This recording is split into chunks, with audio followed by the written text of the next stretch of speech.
So we'll go ahead and call this meeting to order. I did have a quick question for you, Michelle. Let's see. So I see, hang on. You took over my screen, which lost my whole place. So let me zip around. Oh, I can't zip around on this one. So I know Zach, so I know his agenda item. And then I was going to ask who else was in the waiting room, because if everybody's okay with it, we can move around to who's here online and go with those agendas first. Is that all we have is Zach? Bill Gravitt is here as well. Which he's doing. Hi, Bill. He's working with Zach, right?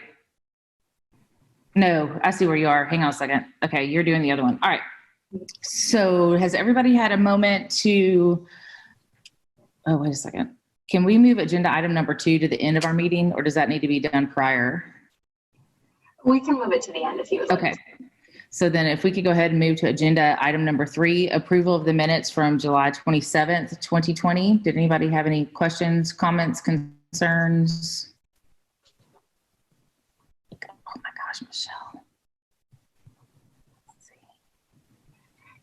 There we go. I'm supposed to share the agenda so that it can be seen. Sorry. Oh, okay. I was like, oh my gosh, my screen went away again. Was there any questions? I move to approve. I'll second. All in favor? Aye. Opposed? Okay, motion carries. Okay, Bill, your agenda item number 4, and since you're online, we'll go ahead and move in order there. We have consideration of a letter of design approval for 2. Hold on a moment. Michelle took over my screen again, which made me lose my place. Agenda item number 4, where there's 2 single tenant wall signs for Lone Star Auto located at 536 South Mill Street. All right, Commissioner. So this is an existing automotive use, and I'm going to share my screen again real quick here to show you the images. And they're proposing to replace the signs for the new tenant or automotive tenants going in. So let me change the view here so we can see the whole page here. Oh, no, sorry. So you can see there's 2 signs, one facing Mill Street and one facing Purnell Street. These signs are black and white in their motif, and they say a Lone Star Auto Detail. You can see the size of the sign is 19.7 square feet that will face towards Mill Street, and then 12.6 square feet that will face towards Purnell Street. I don't really have anything else to add here. If the applicant has any words they'd like to say, now would be the time. The only comment I would have is, you know, as we can see, this is a pretty older building, and it's probably constructed of a wood frame with wood siding that's painted on top. And so we like to be sure that we take the proper hardware, you know, to mount the sign. That may require a direct attachment flat to that wood surface, in which we'll use appropriate lag shields or other type of expansion type fasteners to be sure it stays on the wall properly. We always do like to use a frame instead because it holds it on the wall more firmly. But in this case, I think that that type of mounting attachment is pretty traditional. We'll hold it up there fine. And that's really the only comment I had. Bill, I had a quick question. So for on that Purnell Street, that view from there, and when you blow it up, it looks, all the little things that are on the wall are blurry. So I really can't tell what they are, if any of it was a light or anything along those, except for the one at the top. But all those little black patches or little things we see, the sign will cover all that up, correct? So it'll just be clean and you'll see the sign right under there?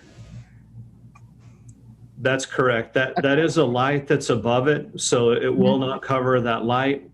Those other 2 items that are on the wall are, I think, an old telephone connection, which he was planning on removing, and the one on the left, I think, is already gone. So it's as represented. I think in order to make those invisible, there will need to be paint to cover up any evidence. Touch up where he removed them. Okay. Right. Does anybody have any further comments, questions, concerns?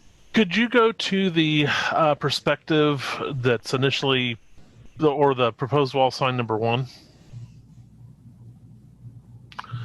Okay, there seems to be some detail on the sign on the wall sign number 1 that is not on wall sign number 2.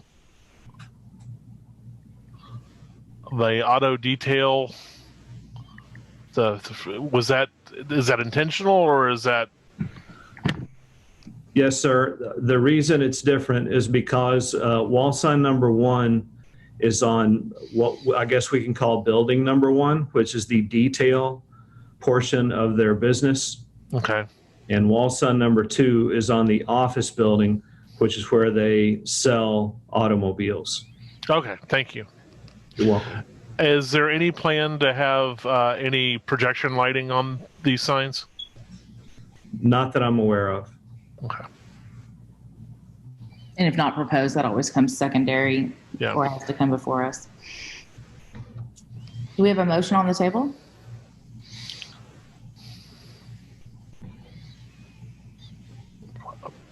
I'm good to approve. Anyone? I Second. move to approve. Second. Okay, so we have Jack first, Randy second. All in favor? Aye. Aye. Opposed? Motion carries. Thank you. Thank you. Y'all have a good one. You too. Right. Okay, so we do have Zach on the line, and he is agenda item number 6. So if it's okay with everybody, just to kind of go down to agenda item number 6. And sorry, wait, I override Michelle on taking over my screen so I can see my wording. Let me get back to it. Is that okay with everybody? Sure. Okay, agenda item number 6, we have consideration of a letter of design approval for a mural at the Mill Street House located at 322 North Mill Street, as requested by Zach Moore, who is the property owner. All right, so commissioners, this is a proposed mural that would go on the north side of the building. So you would see it as you come down Mill Street. They've provided 2 options. One is kind of the black background with the lighter lettering, and one is the lighter background with the dark lettering. And so the purpose is to kind of act as a gateway or entry point into Old Town. The text on it reads, "Welcome to Old Town, Louisville," with Old Town in kind of a big bold font and Louisville in a cursive script. So this is a mural, and those do require approval by the Old Town Design Review Committee. And it's an approximate 10-foot by 10-foot area using black colored oil-based exterior paint. So let me share my screen and just pull those images up, and then we'll let Zach, if you have anything to add, please do. Zach, I have a quick question for you. Do you have a preference in one or the other? Like, do you prefer one over the other? I like the white background better if it can stand out enough. I think the black might be too dark, too bold. So Okay. it's the one I'm leaning towards, but I'm not biased either one if you guys have input. Do you have anything else you want to add? It's meant to be subtle, there, but not. I'm not trying to cause rubbernecking or anything as they're driving down the road. We have a short 4-foot fence in the other side of the driveway here, so it's going to be there. I think it does help me achieve a commercial look. It's still a residential house looking, so this can help with that.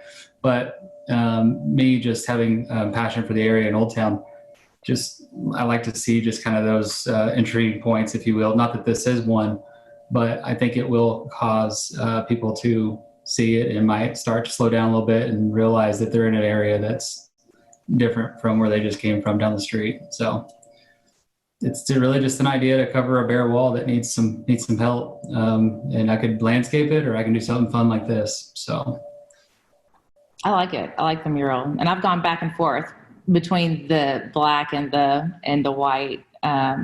I'm not opposed to leaving that in your court and whatever you feel is best on your property. I like them both. And I honestly have gone back and forth which one I like better.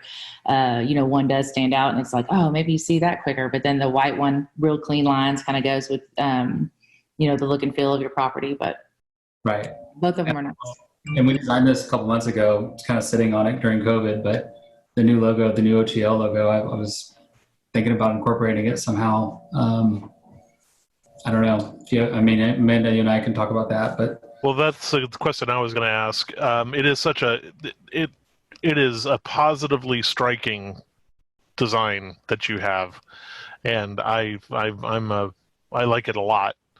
The only thing that with something that's striking is it at least complementary to the collection of, I assume Old Town has a variety of either logos that are in current use or were in use in the past. Does this complement that? And this is a question to staff. Yeah. Yeah. So, and I might ask Heather to jump in on this because it talks about the branding, and I know she was on that team. Were you on that as well, Amanda? Mm-hmm. Yeah. So I'd love for you guys to weigh in as part of that process. I know we do have kind of the round logo. So there's a shape element that kind of, I think, carries over pretty well. It's also clean and clear. Our logo is red and black are the kind of the colors that I've seen being used. So it kind of picks up on the colors too. At the same time, that's the city's branding, and this is a private property. So we wouldn't want it to, just carry over exactly what we've done. But I don't know if Amanda and Heather have other thoughts on that. Heather, you want to first? Yeah, I think it's in line with brand, the immediate thing that stood out was the white. I think it looks really good. And it caught my eye over the black, but as far as how does it translate to the branding package they just put out, I think it just exactly what you said. It's not identical to the city, so it doesn't make it a city building or perception of being one, but it's in the same design, I would say. For sure, it complements the brand. Okay. We tried to use the same font, that Old Town there. Yeah. Other than that, yeah, it was, like I said, it was kind of developed before that logo, but that's the idea, to help it make it look like it is a part of the area, but also unique to our location, our property. Yeah, I like it. Does anybody else have any questions or comments?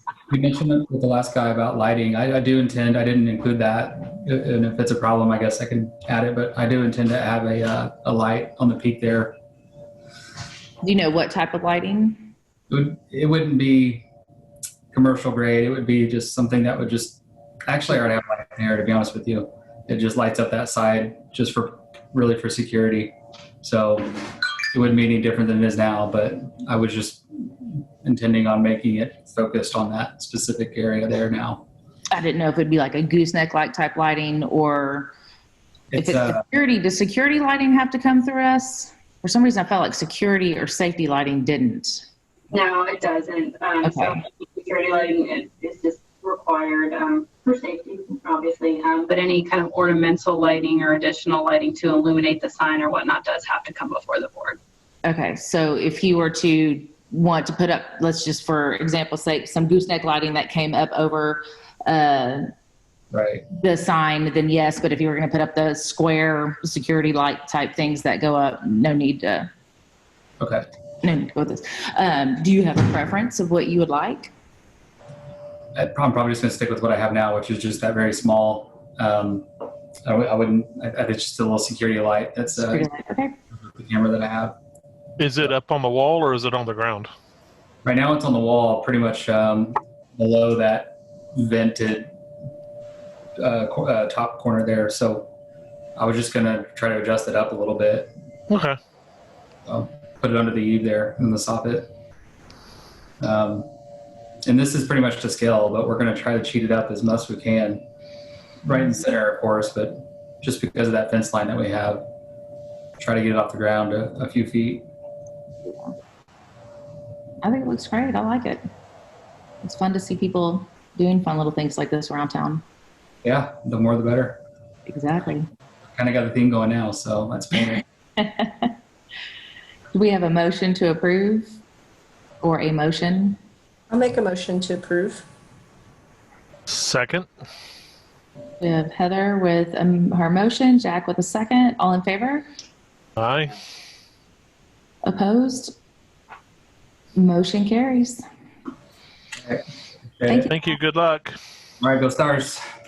There you go. Okay, let me jump back up to the top here. Okay, so we'll jump back to agenda item number 5. Is that right? Yes, consideration of a letter of design approval for the internal sign illumination of 2 existing signs at 400 West Main Street. Yes, commissioners. And so this is the building that was recently kind of renovated and occupied by Prototype IT. If you remember, they came before the board. I know, Heather, you weren't on the board then, but to do the painting of the exterior and some upgrades to the exterior of the building. And then also to get these 2 wall signs that they installed approved. These 2 wall signs were on their previous location in Flower Mound. And so one of the things we talked about when they came forward a little bit with that request, but also at a prior meeting, was just the direction of City Council in Old Town. And basically we want to stick to the principles very stringently of the design, especially in the Old Town core, but show some flexibility as we get away from the core to allow for creative things that still meet the spirit and intent, even if they don't necessarily meet the letter of the law, and that allow for new and creative uses in Old Town to kind of bring people in. So this particular property is right on the edge of the Old Town boundary. The hospital was previously in the boundary, but we took it out maybe 2 years ago now when we did the I-35 overlay, just because that seemed to fit the hospital's development a little bit better.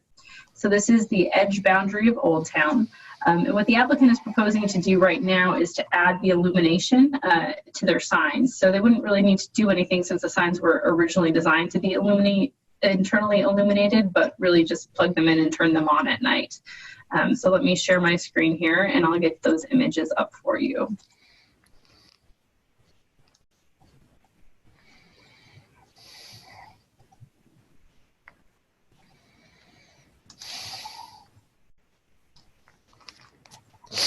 This is a photo of the existing sign during the day. And then we've got some photos of the sign. This is the sign at night. And I can't remember if he just plugged these in at his current location. I think he did, just to kind of show what it would look like. If he didn't, then these are from the Flower Mound location when they had it plugged in there.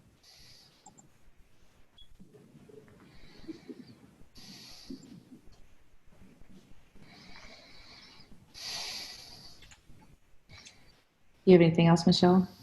I do not. I have not heard from the applicant, so I'm not sure.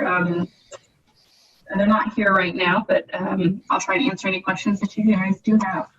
I've got a couple. I'm okay with the form of the sign.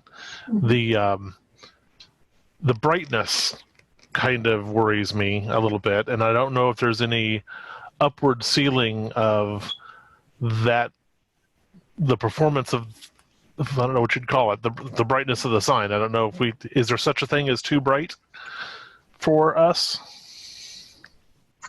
I don't think we have any restrictions on illumination, do we? Because one of the first conversations I had out of the group with another member was the way the LED rope lights kind of hit our sensibilities with the outlining of windows in certain areas, and it was kind of like, that's kind of harsh. I could see where if they've got turbo powered brightness, that maybe take some consideration. Yeah, so currently we don't have any regulations on the brightness of signs. We don't have any standards in our codes that really address that. And we haven't proposed really any changes to our sign ordinance in a long time. I would let you know that what you see in the pictures is likely what you'll see in terms of brightness of this particular sign. Because again, obviously the logo is very striking, and I think aesthetically, I'm certainly okay with it. It's just the difference between being able to read the sign and having the sign overpower the property with brightness. If it's when I went down the street, and I don't know if he took that, if it was plugged in and he took that picture. I've seen it lit up once. So it could have been the same night that he turned it on to take pictures or something. Were airplanes flying into it, or? There was no, to be honest with you, it was kind of it was in my peripheral and secondary of thought being like, for some reason I thought they weren't going to light that up. But then I didn't, so it was just that I caught that it was lit and I didn't think they were going to light it. Now I see, either why he did light it or they were coming back to us and they were checking it out. So no, it wasn't, it didn't bother me or stand out more than anybody else's, like the hospital or, anything else that was around there. Staff, Michelle, could you go back to the photo? Yes, I can. Give me just a second here.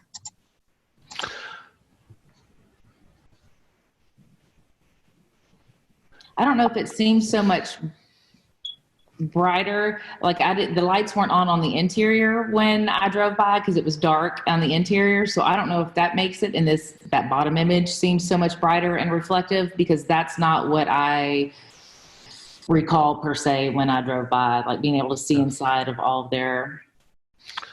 I don't remember it being obnoxious. I'll put it to you that way. Okay. Was there any discussion of this being backlit? So the way that there was, the way that the sign is designed, that's really not quite feasible because it was developed to be an internally illuminated sign. So without kind of changing it entirely, no, they couldn't just switch it over to being backlit. It is right next to the hospital. The only way to light it is how it's currently existing. Is that what you're saying? Yes, without having to refabricate the sign. To me, because it's in that transition, it's right on. If it were any closer to Old Town, that core district, I would maybe be a little bit more resistant to it. But since it does fall so closely to that overlay district and close to the hospital and kind of in line with the things that are similarly around there, and it really is that transitional space, I'm not totally opposed to it. It certainly goes with the architecture of the building.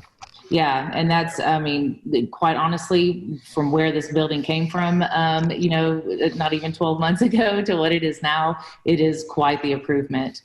The only thing I would ask is that they do have, they have their little planter out front that they're going to, they have their logo. Do you know what I'm talking about, Michelle? You can't see it in here. Probably where he's standing, taking a picture on the angle on that corner. They have made their little logo in that section. It's even further back. It's a little bit closer to the street, and they've made it really nice. It looks like it's going to be a planter. It has their logo in it because I can tell they don't have landscaping in. I assume they're going to put landscaping in there. There is rope light that they've outlined it in, which looks really kind of janky. So I don't know if they're open to not having that there and having their sign up, or putting up some type of lighting that maybe shines on it. The rope lighting, you could tell it was rope lighting. It didn't have that super crisp professional lighting look that was part of the planter, if that makes sense. That does make sense. I'll make a note of that.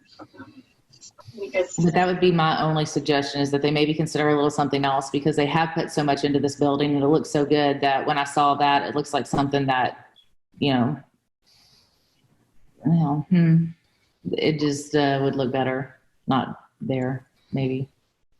Thank you. I haven't been in Old Town in darkness hours for quite some time, so with COVID, so thank you for that.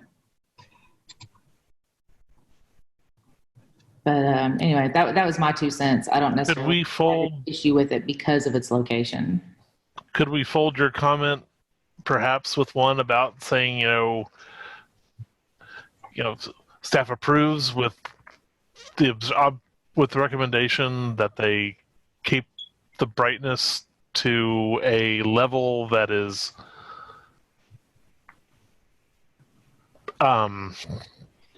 legible but not overwhelming. I I would assume that if they did put lighting on that's a monument sign, right?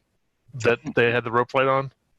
Oh, no, I don't think I think it's just landscaping. I don't think it's, well, I don't know. Would that actually be considered signage? I didn't take it as signage. The thing on the street was totally separate. And to be honest, outside of my knowledge of, I don't know how you would control how bright the light. I don't know if you can do that. Maybe you can. I have no idea. I mean, there's wattage on. I mean, you can use a 60 watt or a 100 watt or whatever. I'm assuming that you can. We usually measure silk candles for that kind of thing. Right. Typically, what we do, or lumens. So when I've seen sign regulations of brightness, it's about how much brighter is it than the ambient light conditions. So if you turn the sign off, where are you at, and then how much brighter is the sign than what the area is with the sign off. But in terms of something kind of generic to go with this, I'd say that the sign should be illuminated but avoid causing any glare or brightness kind of thing. I think that's what you're trying to get at. Yes, ma'am. Mm-hmm. But the issue about the area beyond the planter is, I'm kind of confused. Is that something that should have fallen to this committee or not? Yeah, so I'm gonna look into that a little bit. I'll see if I can. Oh, are you talking about the lights? Sorry, I totally missed what you were talking about, Jack. I'm sorry. No. On that planter, no, people do that around here all the time, throw lighting out on something. They just don't realize they can't do it. So once they're told they can't do it, it's not a big deal. We see it all the time down here. And then until somebody narks about it, which I just did in this meeting, nobody's the wiser. I wasn't trying to throw them under the bus. My whole thing is that as great and professional as that looks, the lighting that they put out wasn't anything. So I'm sure it's one of those things that once you tell them, it'll go away. Just like a lot of people throw lighting on stuff out here. And then once they're told it's no big deal, they take it down. Okay. And then if they want it, I guess he would come back to us. If he really likes it or wants it, then he would come back to us, right, Michelle? Yes. Yeah. Okay. Well, I'm prepared to make a motion with that staff comment or without it if that's too much of a hassle. It's certainly aesthetically goes with the building. I agree that it's taking that transition area to the next level. And I think it certainly does not. It fits into that area is the technical phrase I would use for it. So, is there any discussion on that potential motion? Just so I'm clear, the staff comment would be regarding the glare. Yes. As opposed to the rope lights. Okay. Correct.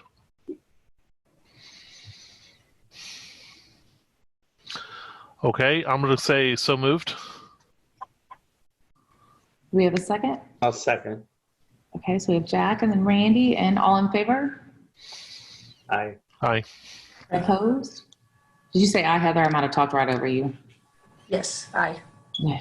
Then motion carries. Okay. So Heather, there's a lot of fighting on this group, so just Yeah. it's a tough group. We do not know how to contain our adultness and reasonability or anything. Hold on just a second. We have one more person in the waiting room. Oh.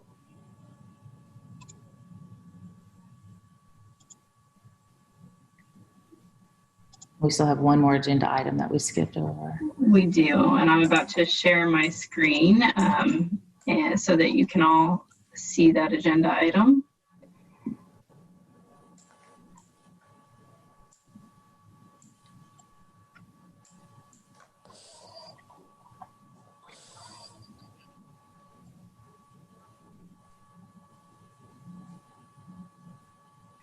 Is this, who's joining us, is this from a previous agenda item we've already talked about, Michelle? I'm not really sure. I see Victoria's iPhone. Are you guys here for the 400 West Main, the prototype IT. No, they might have just been in the wrong Zoom meeting. No, I'm sorry. We were there was a sign for 536 South Mill Street. I'm sorry if I'm joining the meeting wrong, a little late. Okay. Yes. So that was the Lone Star Auto. Yes, ma'am. Request was already considered and approved. Oh, perfect. I didn't want to interrupt y'all's meeting. I'm so sorry. I just logged on and I had it on mute. I was just going to sit here quietly. But thank you so much. Oh, no problem. No problem. I'll just sit here quietly. Thank you, guys. Okay, so back to agenda item number 2, which we skipped earlier. So selection of chair and vice chair. Who would like to throw their name in the hat? Anyone? Anyone? How about our new person, Heather? I think I need a little time. Jack, you've done it before. Do you have any interest in chair or vice chair? I'd be happy to. I was I think I'm. What was I officially vice chair and I didn't know it? No, I would just, when I had to step out of the meeting, I would just toss you the baton. You did a great job.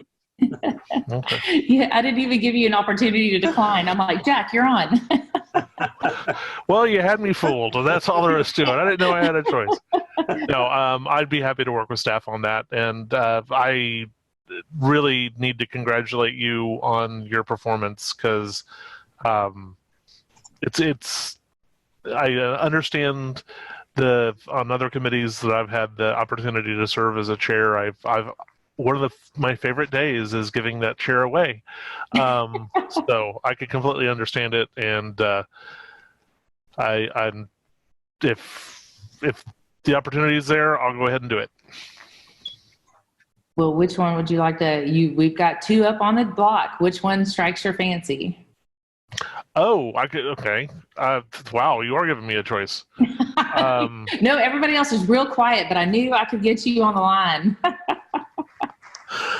What the heck? I'll go with chair. You go with whatever you're most comfortable with. There's absolutely no pressure. Okay. That's fine. Yeah. Is there any interest in a vice chair for anyone? If not, everybody's like crickets. It's like, where did everybody go? If not, I'm happy to still play a part. These are probably my last 2 years on this board before I roll out because I've moved on. But I'm happy to do that job. But if somebody else is interested, it's super easy. Anyone? You're doing good. Okay, so I do have a question of staff real quick. For the foreseeable future, are we considering this is the virtual format we're going to be using until further notice? Yes. Is this the new normal? Yes. As long as the governor's emergency orders are extended and stay in effect, we're going to continue to hold virtual meetings just to be as safe as we can. But it really just depends on how long Governor Abbott continues to extend his emergency orders, which allow us to do these meetings virtually. So if the governor rescinds his emergency orders, I'm assuming there's no gun to our head that says we have to go back face to face, or is there? There is, yeah. Mm-hmm. There is. Emergency orders, then we have to have in-person meetings again. And let's hope sooner rather than later we get to that point. I think he's about to start loosening things a little bit, it seems like, from the restaurant industry, what I've been hearing rumbles down through. So let's hope that sooner rather than later we start finding those safe new normals. Well, the only wrinkle that throws my service as chair would be that we start to have another issue of commutes from downtown Dallas at 4 o'clock in the afternoon again. But I guess we can climb that mountain when we get to it and be able to cover the needs that are associated with it. Sometimes it's just really hard for me to get out from downtown Dallas in a time frame where I can reliably get to Old Town at 4. But for right now, it's great. How can we, let's see. I'm sure we'll be back in person within the year, I would think. So I was just curious, like well, no, I guess there's really not. I didn't know if there was a precedent for under these circumstances, we go with option A, and then when that changes, you go to option B. I didn't know if they'd changed anything like that. No, we could always, if the board wanted to, we could add it to the agenda at another point in the year. We typically just do it once a year, right after the appointments are made. But, 6 months from now, if there's a change in makeup in the board, or if the board desires and the chair requests it, we can always put it back on the agenda to reconsider our chair and vice chair and change them. Well, I will do my darndest to work with staff to make sure I am able to account for this. In the meantime, on those hopefully very rare times, I'm assuming that your continued service as vice chair would be really helpful for those times. Takes a village. There you go. Okay, so then we do have a motion on the table for electing Jack to be chair. And it seems like I elected myself due to silence on the other end from our other two commissioners. Who made the motion? So that's what we have on the table. So I will kick that to Randy and Heather. We freeze up. All right. Well, then I'll move that. Jack is. Are we doing it by nomination, or we just how is the motion should be read? You can just, I nominate Jack. Jack Tidwell for the chair. Okay, all right, and Amanda Ferguson for vice chair. A second. All in favor? Aye. Opposed? So be it. Thank y'all. Thank you.